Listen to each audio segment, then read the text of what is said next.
Friends self channel में तमारू स्वागत है। आज आप जोईशू यूनिट चैप्टर 1 नो गुड नर्सिंग रिसर्च ની આપણે કેરેક્ટરિસ્ટિક જોઈશું। હવે પહેલી વસ્તુ કે કેરેક્ટરિસ્ટિક એટલે શું કે આપણે એને ગુજરાતીમાં કહીએ લાક્ષણિકતાઓ અથવા વિશેષતાઓ। તો આપણે ગુડ નર્સિંગ રિસર્ચની અંદર કેવી કેરેક્ટરિસ્ટિક હોવી જોઈએ, એટલે કે એક્ઝામ્પલની વાત કરું કે ધારો કે બે બોયઝ હોય બરાબર, આપણે એમને ઓળખવા હોય તો આપણે શું જોઈએ, એમની અંદર લાક્ષણિકતા જોઈએ, એમનું બિહેવિયર જોઈએ, એમની એટીટ્યૂડ જોઈએ। તો એમાંથી આપણે ડિફરન્શિએટ કરીએ કે ભાઈ આ છોકરો સારો છે અને આ છોકરો ખરાબ છે। એ રીતે આપણે જે રિસર્ચ કરીએ એ નર્સિંગની અંદર કયા વેમાં સારી રીતે કરીએ તો કેવી કેરેક્ટરિસ્ટિક હોવી જોઈએ તો આપણે નર્સિંગ રિસર્ચનું બેસ્ટ રિઝલ્ટ મળે। તો એની અંદર જુઓ, પહેલી વસ્તુ it should be order and systematic process, કે નર્સિંગ રિસર્ચ એ શું છે, એક ઓર્ડર મુજબ મીન્સ કે ક્રમબદ્ધ થવું જોઈએ કે એક પછી એક। ધારો કે પહેલાં તમારા આઈડેન્ટિફિકેશન ઓફ પ્રોબ્લેમ્સ આવશે, પછી એનો પર્પઝ આવશે, ઓબ્જેક્ટિવ આવશે, જેમ આપણે યુનિટ વાઇઝ જોઈએ તો ઓર્ડર મુજબ કરવું જોઈએ અને એક આ સિસ્ટમેટિક પ્રોસેસ છે। ક્લિયર? સેકન્ડ છે based on current and professional issue, કે આ શેના પર હોવું જોઈએ કે જે બી પ્રોફેશનમાં તમે રિસર્ચ કરતા હોય, ધારો કે નર્સિંગ પ્રોફેશન્સમાં કરતા હોય કે બીજા પ્રોફેશન્સની અંદર કરતા હોય તો એ પ્રોફેશન્સના રિલેટેડ જે કરંટ ઇસ્યુ હોય એના આધાર ઉપર નર્સિંગ રિસર્ચ હોવું જોઈએ, જેથી એ પ્રોફેશન્સને ડેટા મળી રહે અને એ પ્રોફેશન્સનો ફાયદો થઈ શકે। Clear? Begin with clearly and define purpose. હવે જો કોઈ પણ તમે કામ કરતા હોય તો તમારે પર્પઝ ક્લિયરલી ડિફાઇન કરવા જોઈએ। રિસર્ચ સ્ટાર્ટ કરતાં પહેલાં આપણા પર્પઝ ક્લિયર હોવા જોઈએ, જેથી આપણને ખબર પડે કે આપણા જે પર્પઝ હતા એ જ્યારે રિસર્ચ એન્ડ થાય ત્યારે આપણા પર્પઝ ફૂલફિલ થયા છે કે નહીં, આપણો જે પ્રોબ્લેમ્સ હતો એ પ્રોબ્લેમ્સનું સોલ્યુશન્સ ક્લિયરલી મળ્યું છે કે નહીં, એટલે આપણે પર્પઝ શરૂઆતની અંદર ડિફાઇન પ્રોપરલી કરવા જોઈએ। It should be clear and objective and logical process, એટલે આ શું છે, એના ઓબ્જેક્ટિવ એકદમ ક્લિયર હોવા જોઈએ। જે જનરલ ઓબ્જેક્ટિવ અને સ્પેસિફિક ઓબ્જેક્ટિવ આપણે લખતા હોઈએ છીએ રિસર્ચ પહેલાં એકદમ ક્લિયર હોવા જોઈએ અને લોજિકલી હોવા જોઈએ। Clear? Finding solutions of the problems, કે તમારા જે ક્વેશ્ચન્સ હોય અથવા જે પ્રોબ્લેમ્સ હોય એ પ્રોબ્લેમ્સનું આપણે જ્યારે રિસર્ચના અંતે એનું સોલ્યુશન્સ મળવું જોઈએ। જે તમે ડેટા કલેક્ટ કરો એ ડેટા અથવા જે બી તમે રિસર્ચના અંતમાં જે કન્ક્લુઝન આપણને મળે એ પ્રોબ્લેમ્સનું સોલ્યુશન્સ મળે તો એ ગુડ કેરેક્ટરિસ્ટિક કહેવાય। બરાબર? Research should be develop readily and expand the professional knowledge, એટલે મેં વાત કરી એમ રિસર્ચ તમે શેના માટે બનાવો કે કોઈ પણ ફેક્ટ હોય અથવા નોલેજ જે પ્રોફેશનનું નોલેજની અંદર વધારો કરવા માટે અથવા જે જૂના ડેટા હોય એ ડેટાના આપણે રિફાઇન કરવા માટે આપણે રિસર્ચ કરતા હોઈએ છીએ। બરાબર? તો એ જે તે પ્રોફેશન્સનું નોલેજ હોય એને એક્સપાન્ડ કરે, તો એક્સપાન્ડ કરવાથી શું થાય, એ જૂના ડેટાના આપણે શું કરીએ, રિફાઇન કરી અને અપડેટ કરી શકીએ અને પ્રોફેશનલ નોલેજની અંદર આપણે વધારો કરી શકીએ, જેથી ફ્યુચર્સમાં કોઈ આ ટૉપિક ઉપર રિસર્ચ કરવા માગે તો એ રિસર્ચની અંદર એમાંથી ડેટા લેવા હોય, રિવ્યુ ઓફ લિટરેચર તરીકે યુઝ કરવો હોય તે કરી શકે। આગળ જોઈએ કે research should B conducted through representative sample. જો આ સમજવો ઇમ્પોર્ટન્ટ ટૉપિક છે, રિપ્રેઝેન્ટેટિવ સેમ્પલ એટલે શું કે આપણે રિસર્ચ કરવા માટે જે પોપ્યુલેશન્સ લઈએ બરાબર, એ પોપ્યુલેશન્સની અંદરથી આપણે શું કરીએ, ટાર્ગેટ પોપ્યુલેશન લઈએ। બરાબર? તો ટાર્ગેટ પોપ્યુલેશન્સ એટલે કે જે આપણે રિસર્ચની અંદર યુઝ કરવાના હોય, હવે એ શું કરે કે આખા જેટલા પોપ્યુલેશન્સ હોય એનું રિપ્રેઝેન્ટેટિવ તરીકે એ સેમ્પલ કામ કરશે। કે જે માણસો આપણે સિલેક્ટ કરશું, ધારો કે 100માંથી એક માણસ આપણે સિલેક્ટ કર્યું તો એ શું કરશે, એ 100 માણસનું એ રિપ્રેઝેન્ટેટિવ બતાવશે કે એ જે ફાઇન્ડિંગ આવશે એ આપણે 100 માણસ ઉપર એપ્લાય કરી શકીશું। ક્લિયર? એટલે હંમેશા જે સેમ્પલ તમે લો એ નાનાય ના હોવો જોઈએ અને ઓછાય ના હોવો જોઈએ અને વધારે ના હોવો જોઈએ। જે પ્રમાણેનું પોપ્યુલેશન હોય એ પ્રમાણે આપણે સેમ્પલ કલેક્ટ કરવા જોઈએ। Research should B conducted through appropriate method and tools, કે રિસર્ચ હંમેશા જે મેથોડોલોજી આપણે આગળ જોઈશું મેથોડોલોજીની અંદર, તો જે બી તમે સેમ્પલ કલેક્ટ કરવા માટે, જે બી ડેટા ઇન્ફોર્મેશન્સ કલેક્ટ કરવા માટે જે બી મેથડનો યુઝ કરો, મેથડમાં ક્વેશ્ચનરી આવે, ઓબ્ઝર્વેશન્સ આવે, ઘણી બધી છે, આગળ આપણે જોઈશું। જે બી ટૂલ્સનો આપણે ઉપયોગ કરો એ એપ્રોપ્રિએટ હોવા જોઈએ, એટલે કે વેલિડ અને રિલાયેબલ હોવા જોઈએ, કે જેથી આપણું ફાઇન્ડિંગ એકદમ પરફેક્ટ આવે અને આપણા રિસર્ચના રિઝલ્ટ ઉપર કોઈ પણ એની અસર પડે નહીં। કેરફુલી રિપોર્ટેડ એન્ડ રેકોર્ડેડ, તમે જે બી ઇન્ફોર્મેશન્સ અને ડેટા કલેક્ટ કરો છો એના વ્યવસ્થિત રીતે રિપોર્ટ કરવા। ધારો કે તમે કોઈ પેશન્ટનું ટેમ્પરેચર લીધું હોય તો તાત્કાલિક એનું વ્યવસ્થિત અને સિસ્ટમ રીતે આપણે રિપોર્ટ અને રેકોર્ડ કરીશું। બરાબર? જો ઓબ્ઝર્વેશન્સ કરી હોય, જે બી મેથડનો તમે ઉપયોગ કરીને જે ડેટા કલેક્ટ કર્યા હોય એનું કેરફુલી રિપોર્ટેડ અને રેકોર્ડેડ કરીશું। Research must be enhance interest motivation and encourage. જો આ ઇમ્પોર્ટન્ટ ટોપિક છે. રિસર્ચ કેવું છે, બહુ ટાઈમ કન્ઝ્યુમિંગ છે, બહુ લાંબી પ્રોસેસ છે, બરાબર. એટલે રિસર્ચ લાંબી પ્રોસેસ છે, એટલે જેમ જેમ દિવસો જતા જાય એમ શું થઈ જાય, જે રિસર્ચર હોય એનો ઇન્ટરેસ્ટ ઓછો થતો જાય, એનું મોટિવેશન ઓછું થતું જાય, એનું એન્કરેજમેન્ટ ઓછું થતું જાય, તો પછી શું થાય, એની ઇફેક્ટ સીધી આપણા રિસર્ચના ફાઇન્ડિંગ ઉપર આવશે, રિઝલ્ટ ઉપર આવશે. એટલે હંમેશા આપણું ઇન્ટરેસ્ટ, મોટિવેશન, એન્કરેજ બનાવી રાખવાનું છે. આપણને પહેલેથી ખબર છે ટાઈમ કન્ઝ્યુમિંગ પ્રોસેસ છે, રિસર્ચ લાંબુ ચાલવાનું છે, તો આપણે એ પ્રમાણેનું ઇન્ટરેસ્ટ અને મોટિવેશન્સ રાખશું તો એને આપણે બેટર અને બેટર રિઝલ્ટ મેળવી શકીશું. ક્લિયર? પછી adequate communications must be necessary, કે તમે જ્યાંથી ડેટા કલેક્ટ કરવાના હોય, તમારું જો પોપ્યુલેશન્સ હોય એની અંદર તમારે જે રિસર્ચર હોય અને જે પાર્ટિસિપન્ટ હોય એમના બંને જોડે એપ્રોપ્રિએટ કોમ્યુનિકેશન્સ થવું જોઈએ. કે ભાઈ કઈ મેથડની આપણે યુઝ કરવાનો છે, માહિતી શું લેવાનું છે, જરૂરી કન્સન્ટ લેવાય તો કન્સન્ટનું, બરાબર. તો એપ્રોપ્રિએટ કોમ્યુનિકેશન્સ થાય તો પ્રોપરલી આપણને ઇન્ફોર્મેશન્સ મળી શકે. વેલિડ અને reliable data collections tool are use. હવે જુઓ, તમે જે ડેટા કલેક્ટ કરો છો, બરાબર, એ વેલિડ અને રિલાયેબલ હોવા જોઈએ. કેમ કે આપણે જે મેથડ યુઝ કરીએ ડેટા કલેક્શન્સની અંદર એ વેલિડ અને રિલાયેબલ હોવી જોઈએ. કે તમે ધારો કે ટેમ્પરેચર લેવું છે તો આપણે એના માટે થર્મોમીટરનો ઉપયોગ કરીશું, તો સીધી રીતે આપણે થર્મોમીટરનો ઉપયોગ કરીશું. ધારો કે એક બીજું હું તમને વાત કરું કે ધારો કે આપણે કોઈ બી એક ટૂલ લઈએ તો જેની અંદર આપણે ઇન્ટરવ્યૂ મેથડનો ઉપયોગ કરીએ અથવા ક્વેશ્ચનરી મેથડનો આપણે ઉપયોગ કરીએ, બરાબર.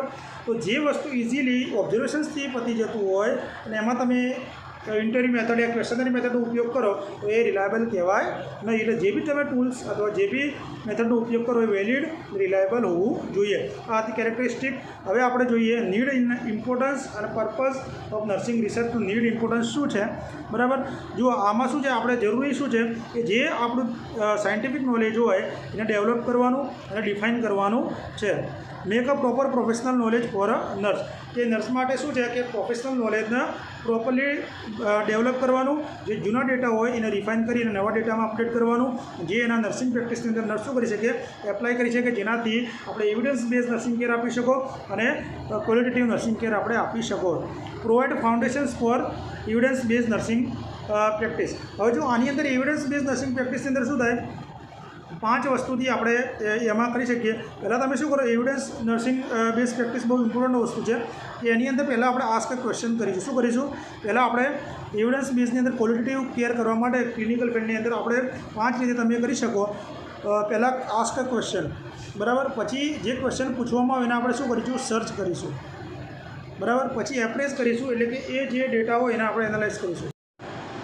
આપણે એનું શું કરીશું, પ્રોપર એનાલિસિસ કરીશું, પછી એનું ઇમ્પ્લિમેન્ટેશન્સ કરીશું અને પછી એનું ઇવેલ્યુએશન્સ કરીશું.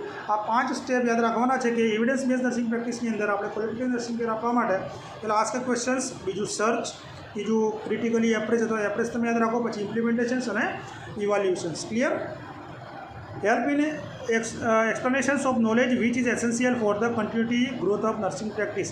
એટલે આમાં શું થાય કે એમ અને તમારી નીડ શું છે, ઇમ્પોર્ટન્સ શું છે કે આપણે નર્સિંગની અંદર જે નર્સિંગ પ્રેક્ટિસના ગ્રોથ માટે અને નોલેજની અંદર નોલેજનું એક્સપ્લેનેશન્સ કરવો જરૂર છે. હવે રિસર્ચ કરીએ તો શું થાય, આપણે નવા ડેટા મળતા રહે, બરાબર. ધારો કે COVID-19ની આપણે વાત કરીએ તો COVID-19 પર કોઈ પણ રિસર્ચ કરતું હોય તો પહેલાં જે ડેટા આવ્યો એનો યુઝ કરે અને અત્યારે જે નવા ડેટા મળે અને આપણે શું કરીએ, વાઇડલી આપણે એનું ડિસેમિનેશન્સ કરી શકીએ, એટલે એક્સપાન્ડ કરી શકીએ. એટલે ફ્યુચરમાં એના પર જે ડેટા મળ્યો હોય એ મેળવી શકીએ.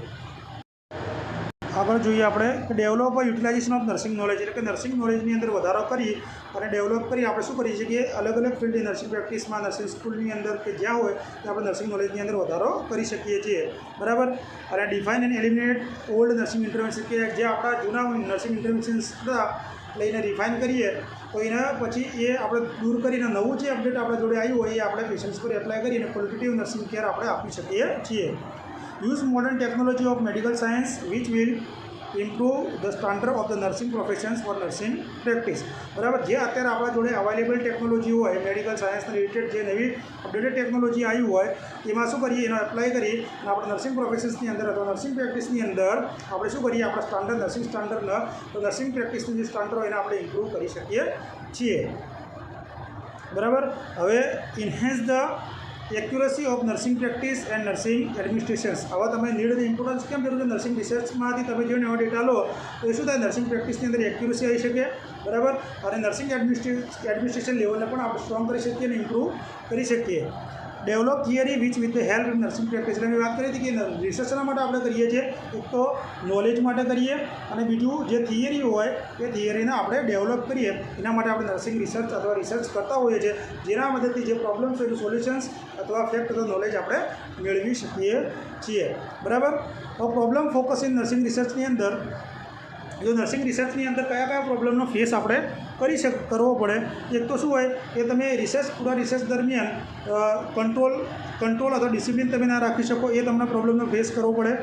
પછી મલ્ટિપલ વેરિયેબલ તમારા સામે. વેરિયેબલ કોને કહેવાય? તો વેરિયેબલની વાત તમને વાત કરી કે વેરિયેબલ એ શું બે સંબંધ રિલેશનશિપ દર્શાવે. બરાબર. તો વેરિયેબલની અંદર કેવું કે વેરી હોય, બરાબર, વેરી કરી શકાય, એને માપી શકાય, એ મિઝરેબલ હોય. ધારો મેં તમને વેટની વાત કરી હતી. પછી example for smoking can cause lungs cancer. તો સ્મોકિંગ અને લંગ્સ કેન્સર શું છે? વેરિયેબલ છે. એટલે તમારે ઘણી વખતે મલ્ટિપલ વેરિયેબલને પણ હેન્ડલ કરવા પડે, કોઈ પ્રોબ્લેમનો સામનો તમારે કરવો પડે.